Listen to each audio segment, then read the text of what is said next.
ডলারের বিপরীতে রিয়ালের ব্যাপক দরপতনকে কেন্দ্র করে ইরানে বিক্ষোভ চলছে। গত ২৮ ডিসেম্বর শুরু হওয়া বিক্ষোভ দেশটির ৩১টি প্রদেশের ১১১টি শহরে ছড়িয়ে পড়েছে। যুক্তরাষ্ট্রভিত্তিক এক মানবাধিকার সংগঠনের তথ্য মতে বিক্ষোভের ঘটনায় এখন পর্যন্ত অন্তত ৩৪ জন বিক্ষোভকারী ও ৪ জন নিরাপত্তা বাহিনীর সদস্য নিহত হয়েছে। গ্রেফতার করা হয়েছে ২,২০০ জনকে।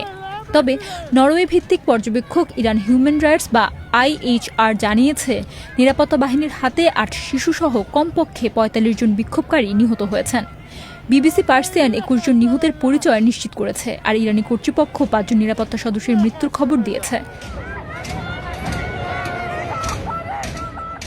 এর আগে ২০২২ সালে নিরাপত্তা বাহিনীর হেফাজতে কুর্দি নারী মাহসা আমিনীর মৃত্যুর পর ইরানে বড় ধরনের বিক্ষোভ দেখা যায়। দেশটিতে এরপর এই আন্দোলনটি এমন ব্যাপক আকার ধারণ করল।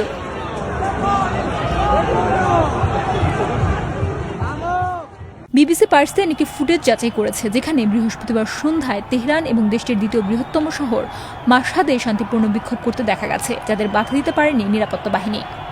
বিক্ষোভকারীদের ইরানের সর্বোচ্চ নেতা আয়াতুল্লাহ আলী খামেনিকে উৎখাত এবং নির্বাসনে থাকা সাবেক শাহের সন্তান রেজা পাহলভির প্রত্যাবর্তনের দাবি জানাতে দেখা গেছে।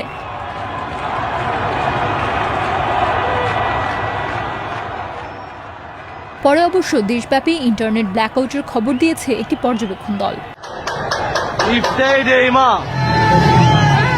ধারণ করা আরেকটি ভিডিওতে বিক্ষোভকারীদের দেশটির পতাকা ছিঁড়ে ফেলতে দেখা গেছে। ইরানের আরেকটি শহরে নির্মিত জেনারেল কাসেম সুলাইমানির একটি ভাস্কর্য ভেঙে ফেলেছে বিক্ষোভকারীরা। ২০২০ সালে প্রেসিডেন্ট ট্রাম্পের প্রথম মেয়াদকালে যুক্তরাষ্ট্রের হামলায় নিহত কাসেমি দেশটির শীর্ষ কমান্ডারদের একজন ছিলেন।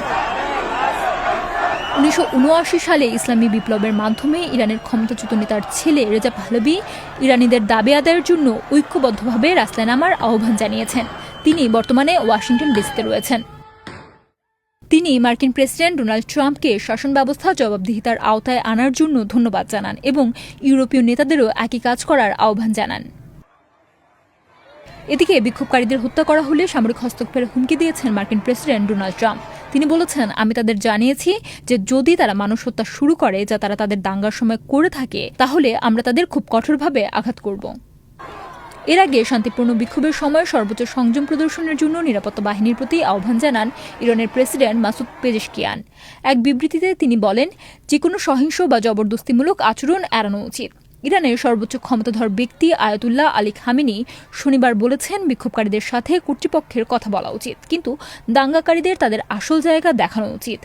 ইরানের পারমাণবিক কর্মসূচির উপর নিষেধাজ্ঞা এবং সরকারি অব্যবস্থাপনা ও দুর্নীতির কারণে দুর্বল অর্থনীতির উপর চাপ পড়ার ফলে গত এক বছরে ইরানের মুদ্রার মান সর্বনিম্নে নেমে এসেছে এবং মুদ্রাস্ফীতিও ৪০% পৌঁছেছে।